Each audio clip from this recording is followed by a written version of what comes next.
Excellent. Thank you very much, Elsa, and thanks to Hort New Zealand for setting this up. We'd previously done one of these webinars with the directors involved with Hort New Zealand who thought it would be a good idea to get this out to the general populace. So, tēnā koutou to all of the folk who have taken time out of their incredibly busy days to join us for this. And if you're watching this delayed through the Hort New Zealand website, tēnā koutou to you as well. Introducing my co-panelists, if we want to call them that, Troy Pata. We'll be hearing from Troy later on in the session on the devices that can be used for endpoint treatment. And we'll hear from Caroline on Caroline Oten, who's joining us on how to register on our website. But let's get into the nitty-gritty of it, and I'll start the slideshow presentation.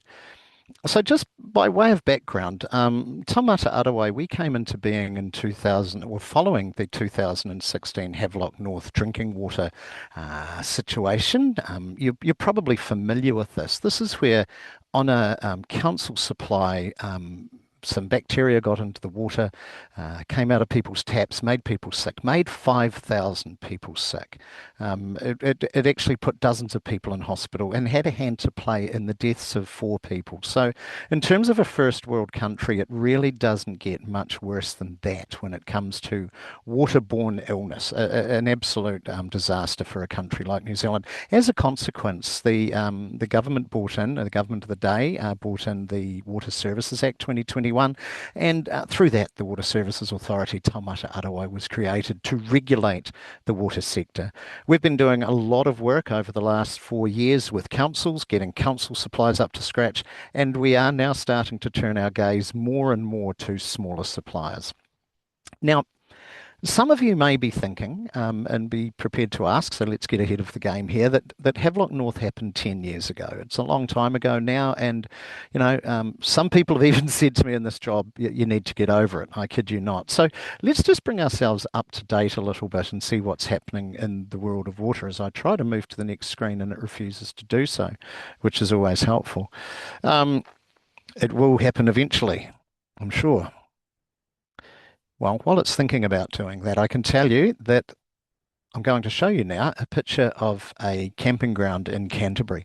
Now, that camping ground is on its own supply, so it's very similar to what many of you will be operating for workers' accommodation and so forth. So it had its own water supply.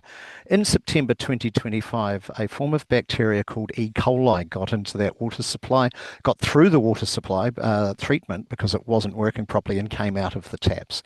Now, E. coli is a bacteria, and it's very important in the world of drinking water because it's what's called an indicator species.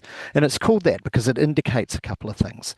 It indicates, firstly, that probably this fecal material in your water. It's a very easy to find thing in water, in drinking water, if it is there, which is why it's used to indicate that there are probably other pathogens in there as well. So if you've got E. coli in your water, you've most likely got things such as Giardia, you could have norovirus, you could have protozoas, other bacteria, any range of things that can get in the water supply that has been affected by fecal material, be that human, be it animal, be it birds or whatever. So you don't want E. coli to be found in your water.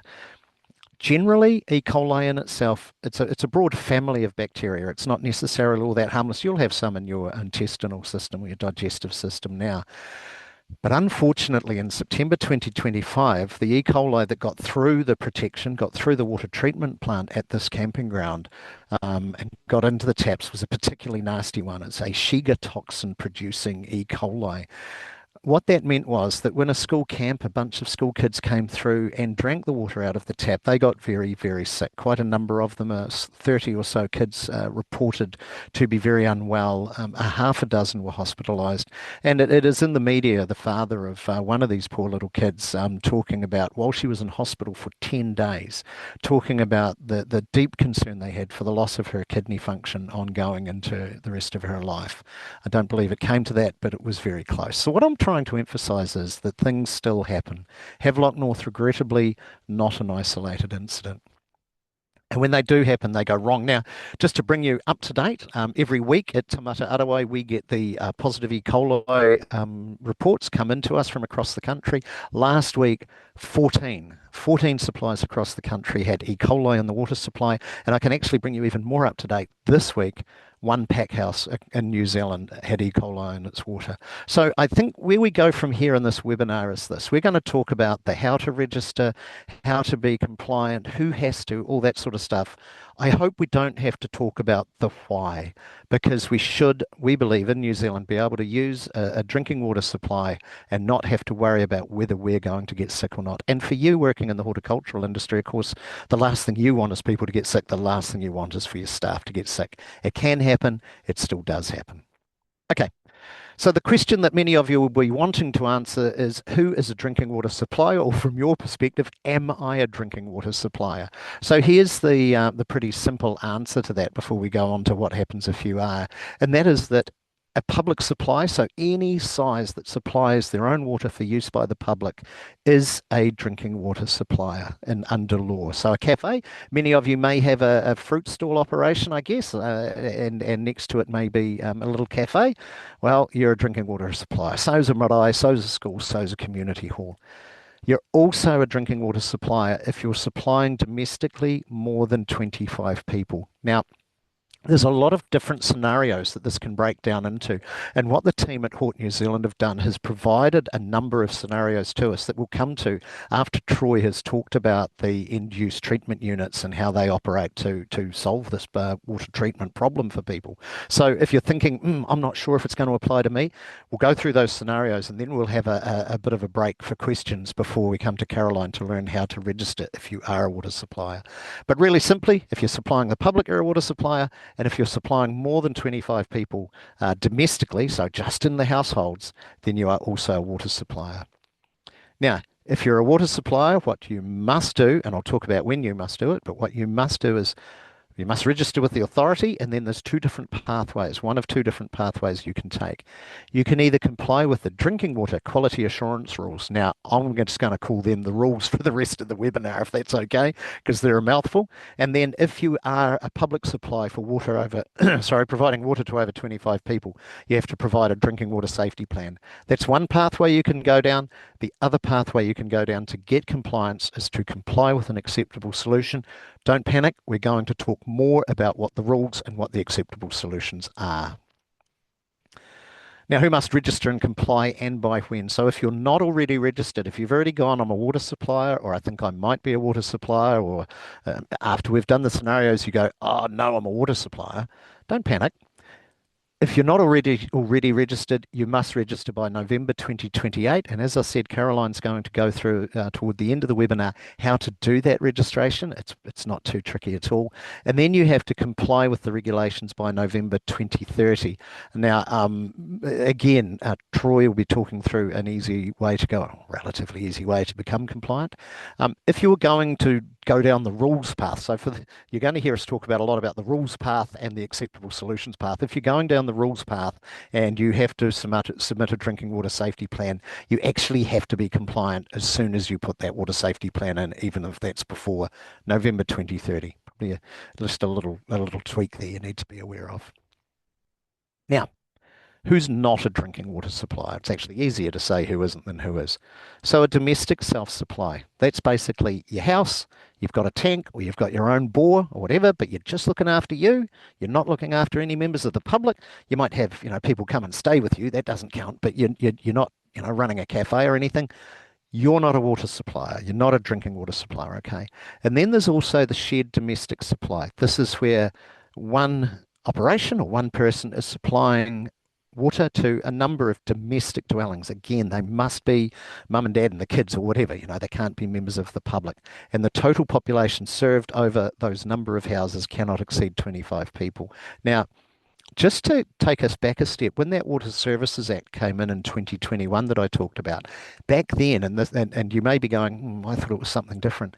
Back then, the law was that a house plus a house equaled a water supply. So if you had a house, say a farm owner's house, and it had a tank, and then the tank provided water to the owner's house and the manager's house, That was deemed at law to be a water supply. That is no longer the case. So if you're thinking, oh, I thought that was how it was, no longer. The law was changed last year to change that number from sort of a 1+1 scenario to 25 people.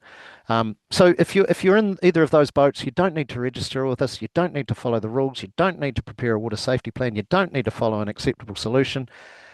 We'd really still encourage you to go through safe drinking water practices. Obviously, there's acceptable solutions there. Some of the information that Troy's going to give on how to utilise those are really helpful for those domestic supplies and shared domestic supplies.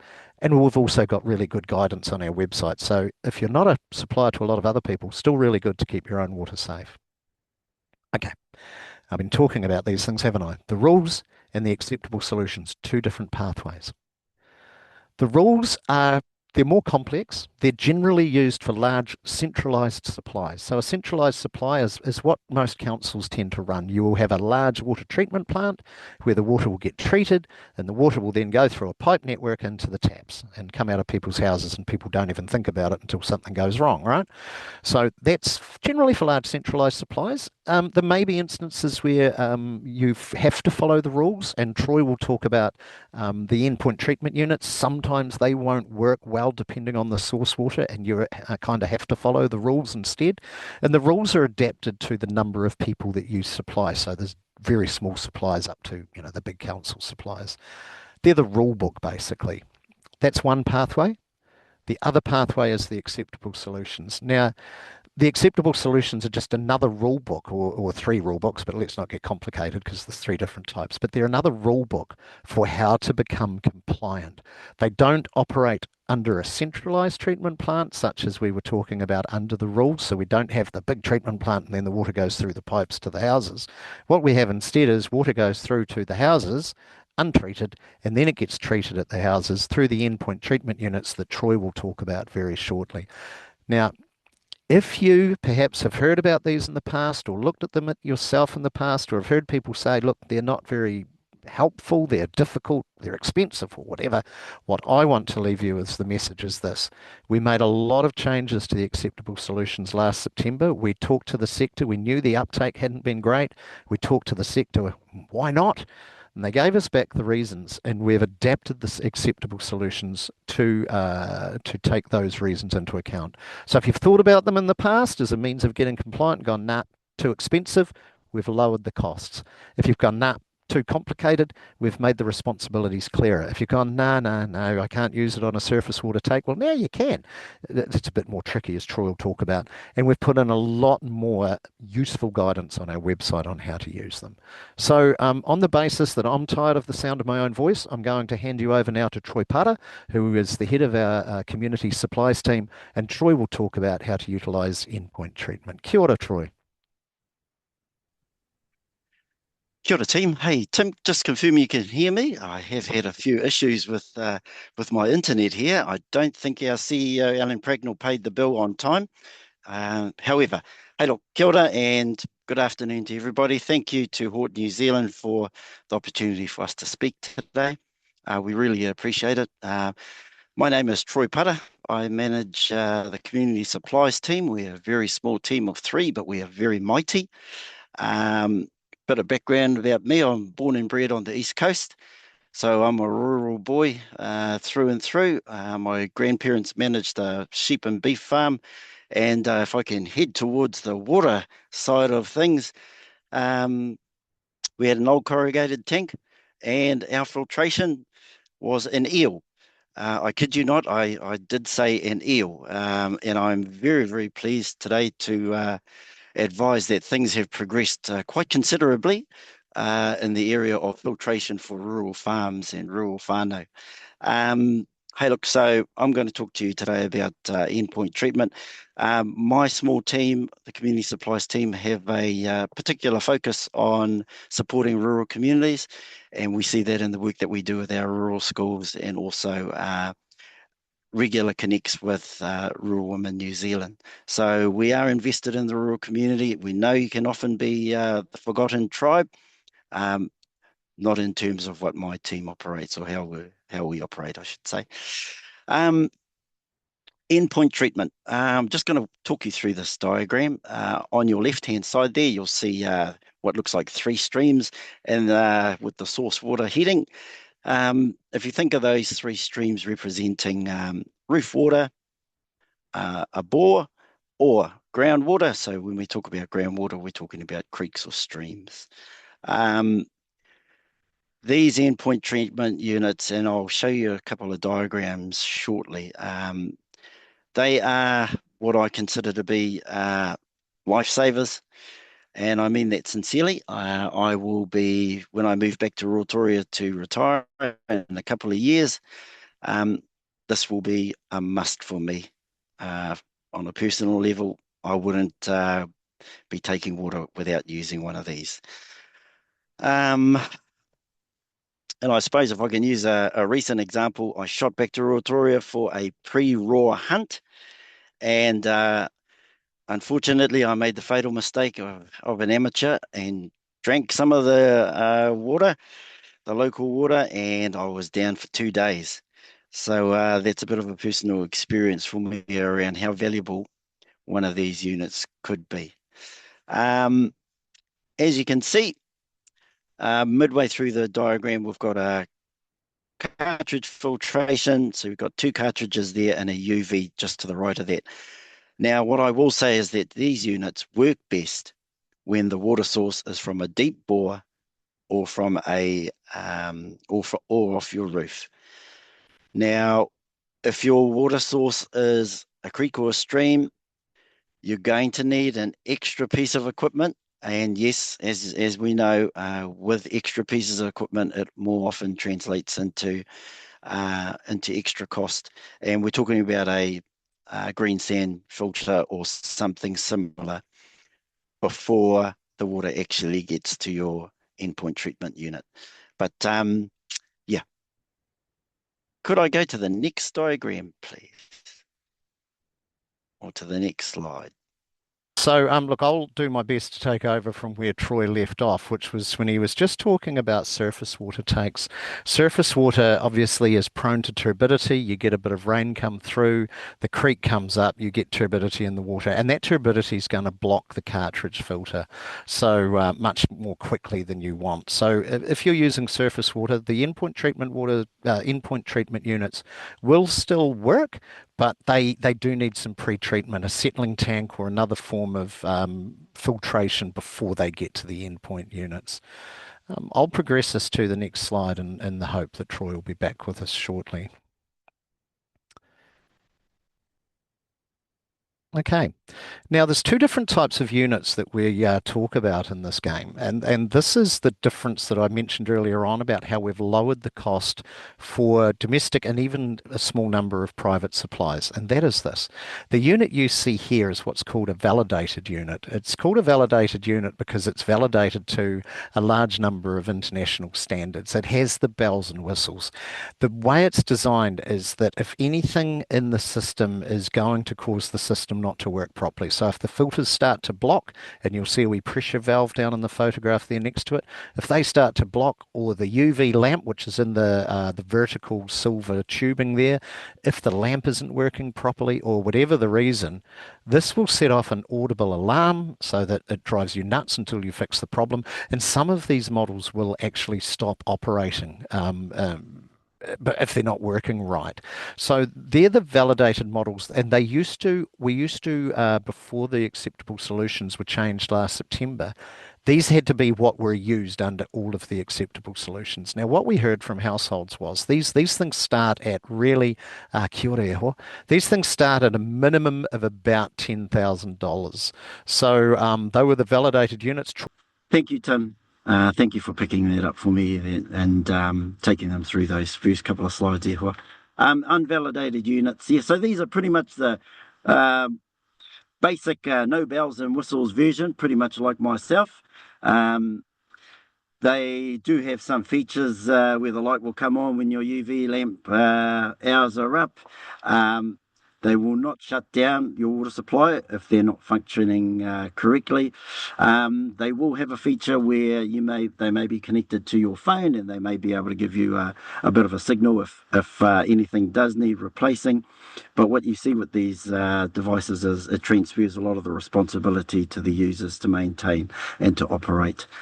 Um, so these may be used for your domestic house, which is pretty much as I mentioned earlier. If hopefully that part came through, will be one of the devices that I'll be taking back to Rotoria with me when I retire.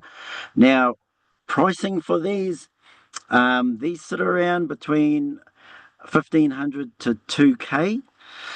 What we have found is for the unit's around about $2,000. There are communities who have purchased these as part of a bulk buy scheme, and they've been able to get them down from $2,000 down to $1,450. The cartridges are interchangeable. You'll be able to do that when they need replacing yourself. And while the UV lamp may require a bit of practice, those can also be changed by the user themselves. Kapai Tim, I think that's about it around unvalidated units here. Thanks very And much, Troy. apologies once again. No, it wasn't your fault. It is just one of those situations that sometimes technology gets the better of us. But we're back on track, and here we go. So, as I said, the good folk at Hort New Zealand threw a few scenarios at us and said, "Okay, look, people are going to be asking questions.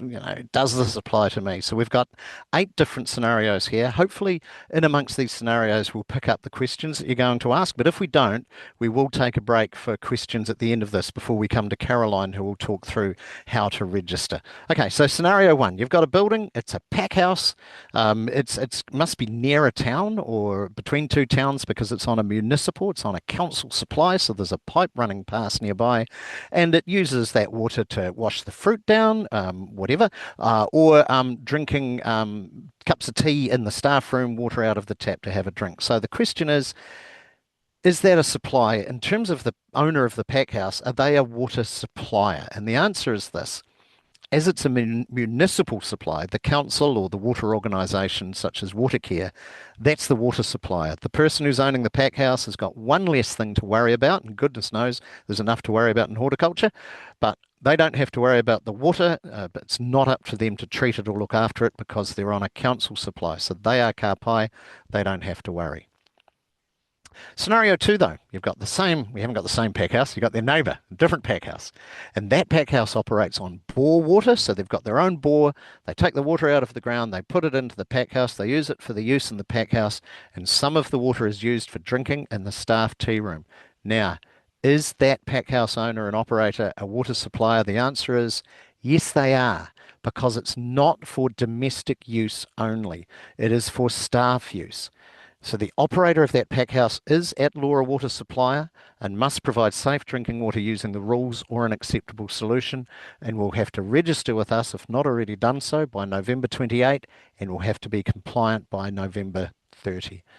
Now, if the staff number is 25 or under and they choose to use an acceptable solution rather than the rules, so you're using the endpoint treatment units Troy and I were talking about, if the staff number is under 25 and it is just the staff, you haven't got other people coming in, you can use the unvalidated endpoint treatment units, so the more cheap ones, rather than if it's over 25, you're up into that bells and whistles sort of $10,000 plus kit, or you follow the rules, which is probably potentially going to be more expensive.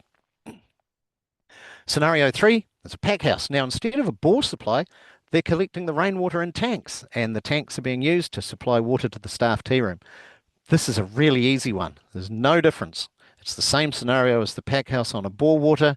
Its supply or its source doesn't really matter. It's still a drinking water supply because you are supplying to water other than domestic, so people other than family living in a home type situation because you've got the staff there. So the building operator, owner is a water supplier here. Okay, let's get out of the packing shed. We're talking about a market garden, and their supply is a surface water supply. They're using a creek or a river running nearby, and 99% of the water is used for irrigation. But a little amount is used for drinking by staff. There might be some taps available. There might be a small staff room. But realistically, almost all of the water is used for irrigation. Is that a water supply?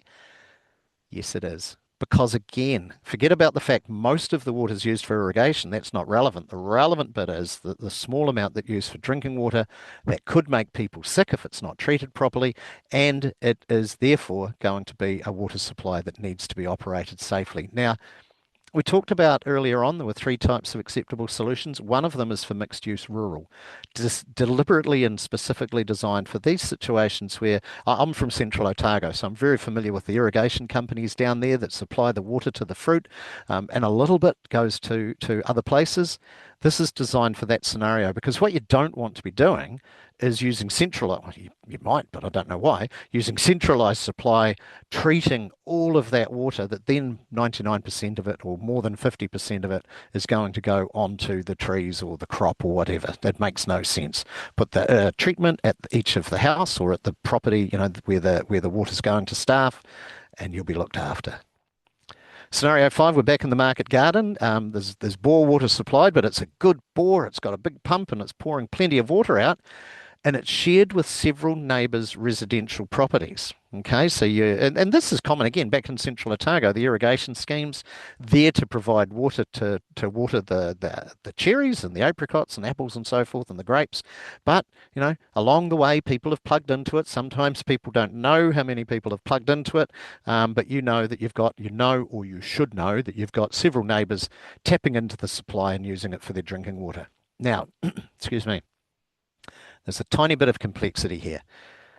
If the market garden supplies 25 or less people, remember back at the start that I had those groups that aren't actually becoming a supply? So if the market garden supplies 25 or people or less and doesn't supply the public, they don't need to register or be compliant with the regulations. So if you've just got a few neighbours' properties, two or three, whatever, so long as it's not more than 25 people, you're still okay. I'd really encourage you, though, if you're in that situation, to encourage your neighbours to get some treatment and, like Troy said, make sure their water's safe. But you're not going to if it's under 25 people in a house, domestic, mum and dad and the kids' house situation, no members of the public involved. You're not going to have to be compliant or be registered. However, if that market garden supplies more than 25 people, or any of those people are doing it for a non-domestic purpose, so say you've got four houses and a little cafe, well, that's it. That supply, because it's got that public component, or because there's more than 25 people, becomes a water supplier and must either comply using the rules or an acceptable solution and must be registering and becoming compliant. So it's just that numbers game, 25 or less. Okay, 25 or more, you're going to have to do some stuff. Number six, I've got an orchard. The supply source doesn't matter, as we've established. It's bore, it's surface, or it's tank. Now you've got 10 staff for most of the year. You've got the crew in there that are doing the thinning, they're doing the pruning, they're doing those winter tasks. But come summer, come the picking season, you've got 100 staff for a few weeks a year at harvest.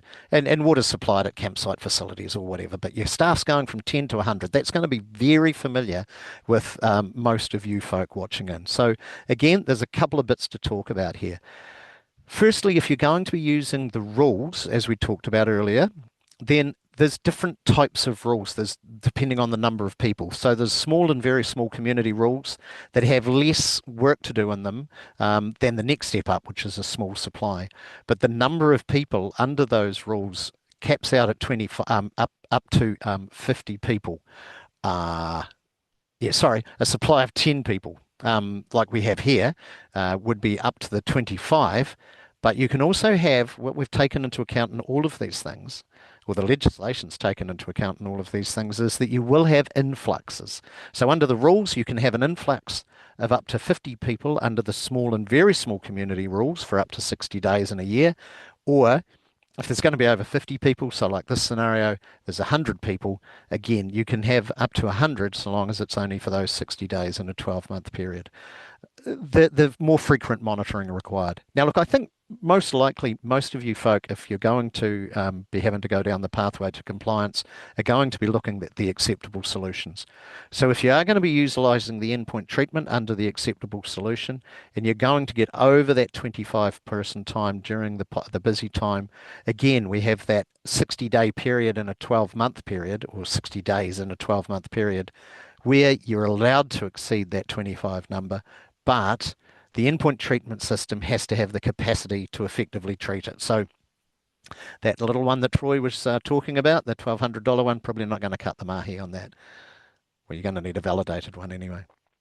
So scenario 7, we've got a property, it's an orchard, it's got bore, surface tank. Actually, this one's an orchard company I think we were talking about because it's using RSE accommodation across multiple sites and regions. So you may have you may be a company and you've got an RSE bunch living with on site at Ernstcleugh, and you've got another group on site at Bendigo, and you've got another group on site in somewhere in the Marlborough area. Well, what's the go here? You've got all these different people in different places and different numbers. How does it work?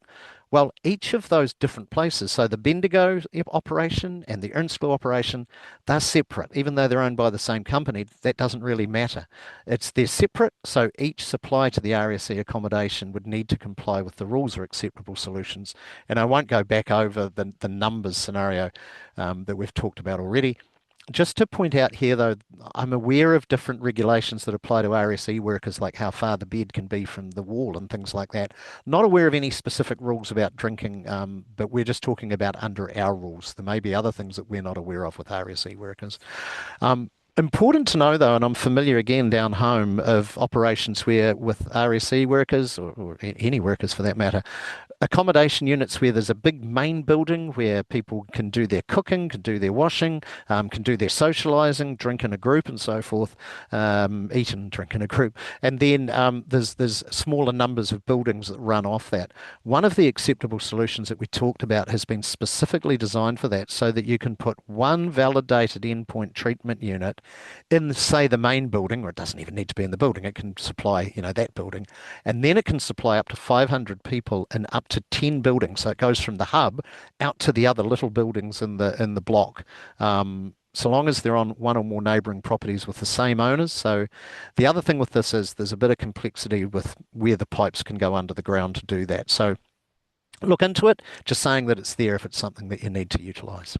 And the last scenario, you might be glad to hear this, a small orchard, bore, surface tank, the staff drinking water, and there's tea and coffee for customers at a roadside retail shop. So your main job is picking the fruit and growing the fruit, but you've got a little stall that sells water, that sells the fruit, and it supplies tea or coffee for customers. Look, you know it already. This is a public supply. It's serving members of the public.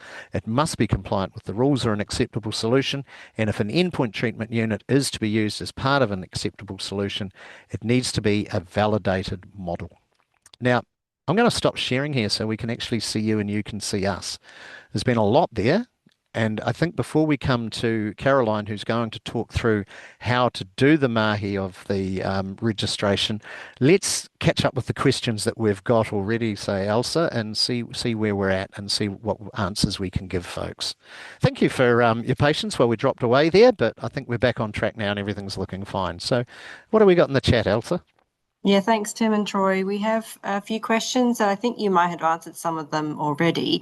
One that I just will raise again, just in case there's more nuance to it, is if you have a community scheme that technically only supplies water for irrigation, does it need to comply? Or is there a duty of care to check that users or recipients treat before they're then using for domestic drinking supply?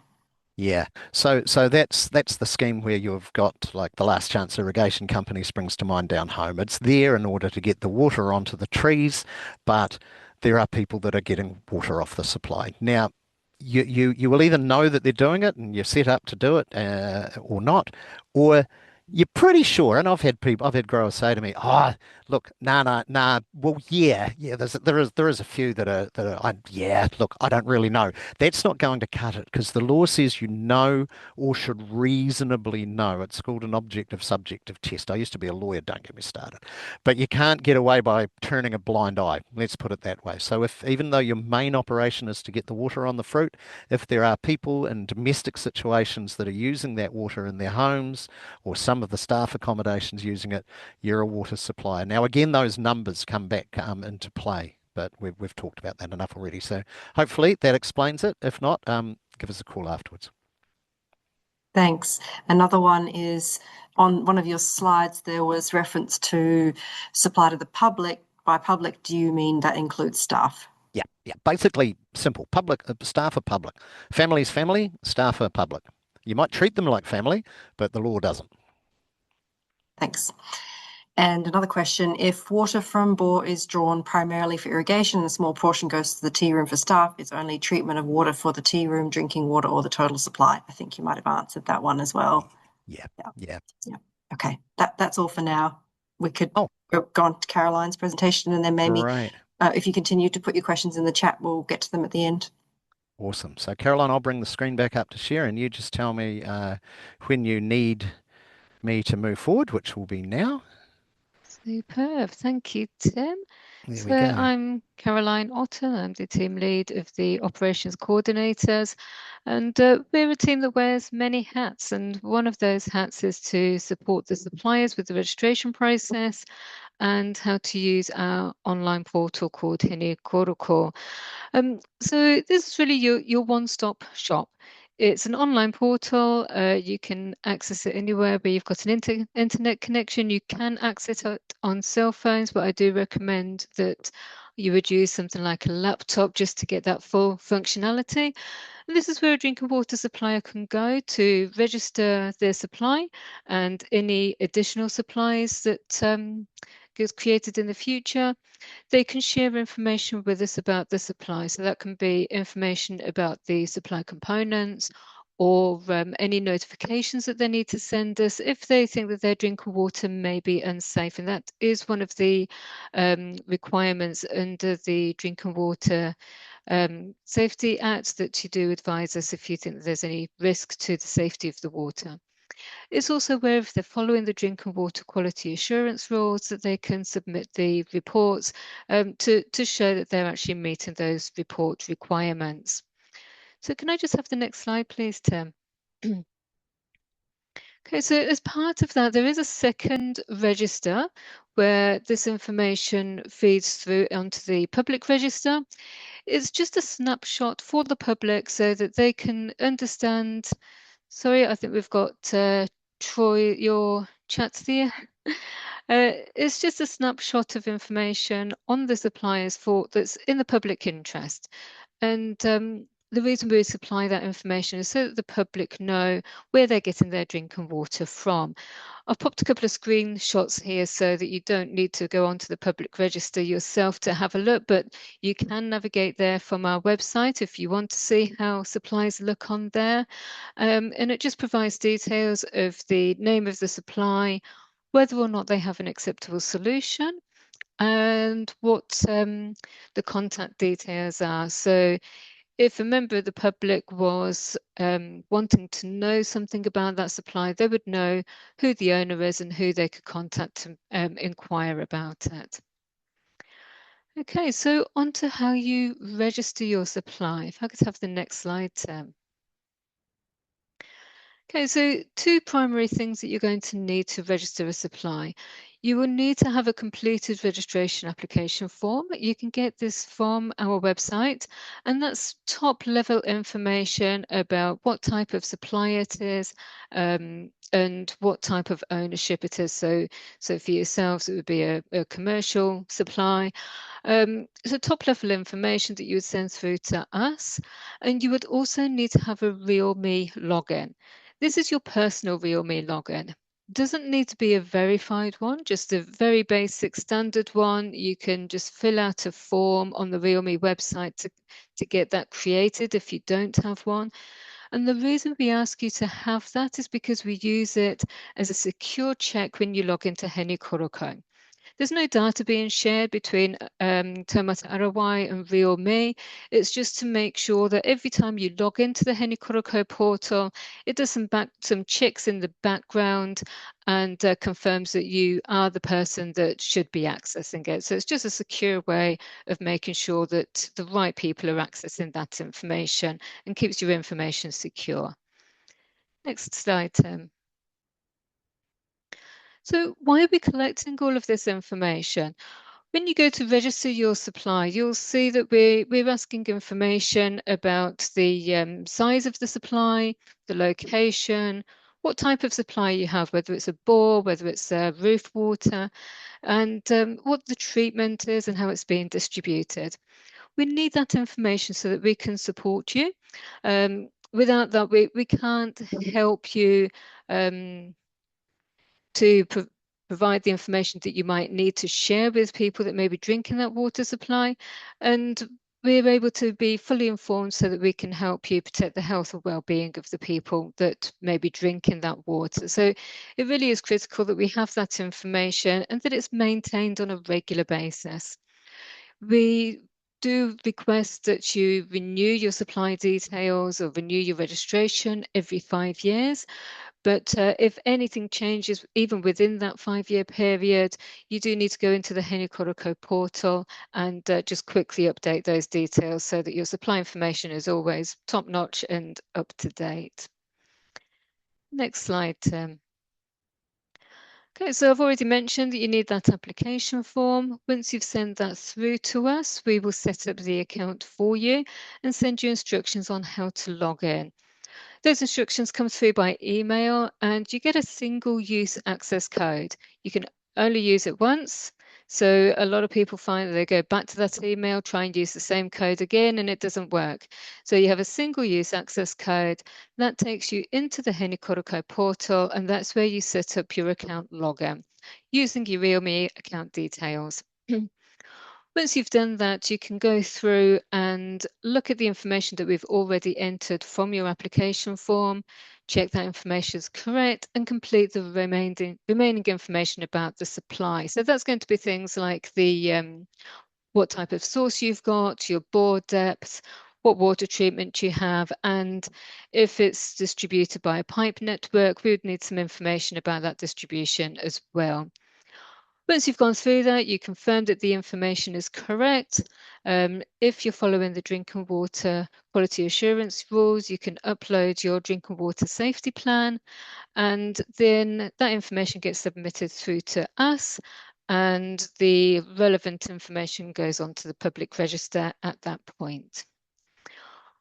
As I mentioned before, always need to maintain those records as well. So if anything changes, hop in there and do a quick update. So I see we've got about 10 minutes left. If you would like me to, I feel like we do have enough time if you want to have a little quick run through of what it looks like on the portal. Yeah, Caroline, we don't have any questions at the moment, so feel free to do that. Well, I'll stop sharing and give it over to you, Caroline. Super, thank you, Tim. All right, so can everybody see Horticulture on their screens? Super, perfect. Okay, I have had this window open for a few minutes, so it may time out on us, but this is what it will look like when you come into the portal. Your first screen will show you your supplies. So the first table is in progress supplies. So once you've got a supply where we've completed the initial stage of that application process, we've processed the application form for you, it's going to show up in the in progress supply registrations table. We can see there's one I set up here for you, the demo 2. And then you can go to your drop down and click on continue registration, and that will take you through to the form so that you can complete the remaining information. Okay, so here we are in the edit form. I won't fill this out live because it does take a few minutes to go through, but we do also have help available on our website, and there are a number of documents that can help you navigate and guide you through what we require for each field. We're also developing a checklist, so before you start doing your registration, you can have the checklist there beside you, and that details what information we're going to need up front. So you can gather all the bits of paper, all the documents that you might need, and make sure you've got all of that to hand, and that way you know that you're not going to have the system timeout while you're filling in the form. It does have about 30 minutes for you to enter data before it times out. So as long as you are continuing to work within the window, it's not going to be a problem. It's just when it sits open and you've gone away to get some documents and you can't find them, and half an hour later you come back and you find it's timed out and you need to start again. So always recommend that you have that information up front. So the first page is going to be the supply details, things like the name, what type of supply it is, population, You will go through that information. Most of that will already have been put in there by one of the coordinators from the application form. Every time you see processing, that's going to tell you that information is being submitted through to us. So with this form, because it submits when you get through to the bottom of every page, you're not going to lose the information you've put on previous pages if it does time out at a future stage.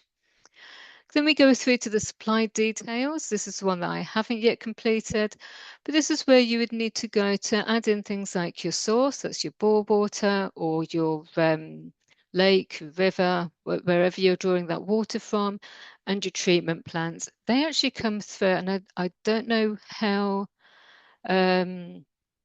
good Zoom is. Can you see a pop-up here, or do you just see the same form? You've still got the pop-up? Fantastic. It used to be it didn't used to show the pop-ups, and I didn't know if it's included those now or not.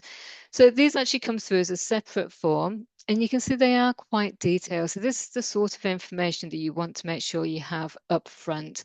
So the type of source, whether or not it's an emergency supply, and we could always have a conversation about that if you're not sure. But again, there is reference data and information on our website to help you.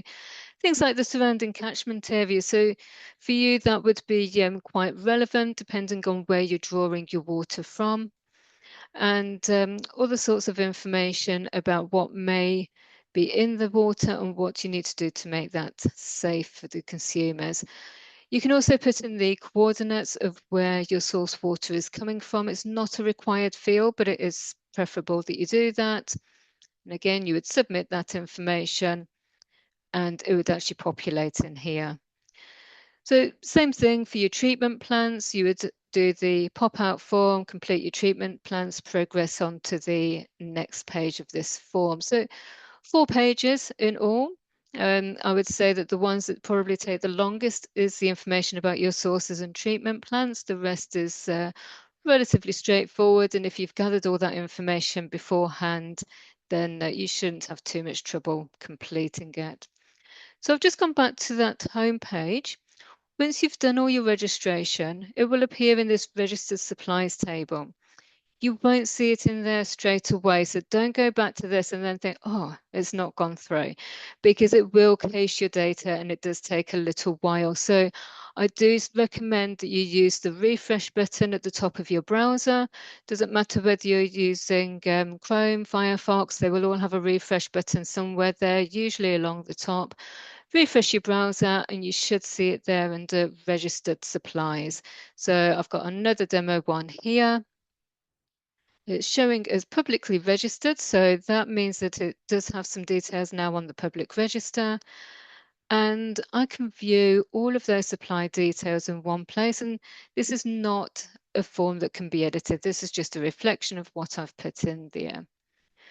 So once you go through to your supply details, you've got an action menu on the side, and this is where you would go to send us any information about that supply over time. So if you needed to notify us of that your drinking water may not be safe, for example, you've done some testing and it's come back as saying that there's some E. coli present, you would send a notification through to us through this menu. If you've decided, no, actually, we're not going to be using that water supply for the stall anymore, for the cafe, we're going to be having it, that's going to be on a separate supply. You may need to send a stop, limit, or reduce supply notification through to us to tell us that it's only going to be used for irrigation and is no longer going to be used for consumption. You can also submit any drinking water safety plans if they're updated, and any applications that you need to do. So everything is there right against the supply. If you are following the rules, you can also access your reporting from the top menu here. So quite a lot of information there, a lot of different things that you can do within the portal. I won't go through it all right now. Some of it may not be relevant to you, but there is further information on the website if you do wish to read through that. And if any of you need further advice or support while you're doing your registration, then you can reach out to the operations coordinators. Yeah, thank you, Tim. I think I will pass back to you. Thanks, Caroline. And there was a couple of questions I saw come up there, so I'll jump straight to those, Elsa, because I'm aware of the time issue. There was a question about whether any of the devices that we talked about deal with nitrates. And it's a very good and very topical question. The simple answer is no. What we were talking about is becoming compliant with, the bacteria and so forth. Nitrates do have what's called a minimum acceptable value. Those devices will not. It's quite a complex thing to deal with nitrates. So they won't. They also won't deal with cyanobacteria. So your blue-green algae, you've got to be aware of those. When you go into the rules or into the acceptable solutions, whichever pathway you take, they're both very clear on how things like those need to be treated. Leanne, will there be any funding available? Look, not from Taumata Arowai. Can't speak for anybody but us. So the answer to that, regrettably, from your perspective, I'm sure is no. And there's another question there from Leanne that I think Caroline will be better for you to answer in terms of what information people need to have beforehand. Okay, so The question is there a list available of what information is required before yes. registering through the portal, if you Yeah, couldn't so see?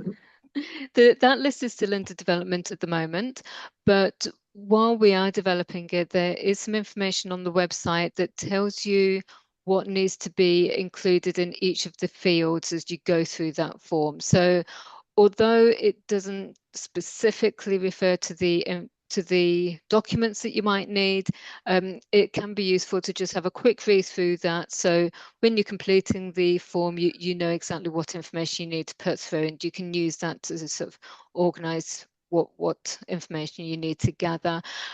Main things to consider would be any information you've got to hand that's regarding the source and the water treatment. If you're on a supply that pipes the water through to different buildings, you might need to be considering any backflow prevention that you might have on those pipes, or anything that pertains to that. And just a quick note on the contacts for the supply. We do set it up so that you have a sort of company or a company account as the owner of the supply. So we would still need to have contacts for the person who is responsible for the registration and the person who is going to be the main contact to go on the public portal. So have a think about those in advance so that you know who those contacts are going to be. Excellent. Thanks, Caroline. I'm just going to jump back very quickly to our screen share to show you how to get in touch with us. Troy's already put his personal details up, which is very good of him. If you go on our website, taumataarawai.govt.nz, and scroll down to contact us, and that'll take it through from there. And the only other thing is, look, what can we ask of you to do to help? And that's, can you please let people know to watch this webinar on the Hort New Zealand website? Let them know if they're going to have to register or comply. Let them know that we've made the acceptable solutions a whole lot easier, and get people to have a look at our new, much more user-friendly website, taumataarawai.govt.nz. And just as we hit 1 o'clock, one final apology for our technical issues, but I think we got there in the end, Elsa. Yes, yeah.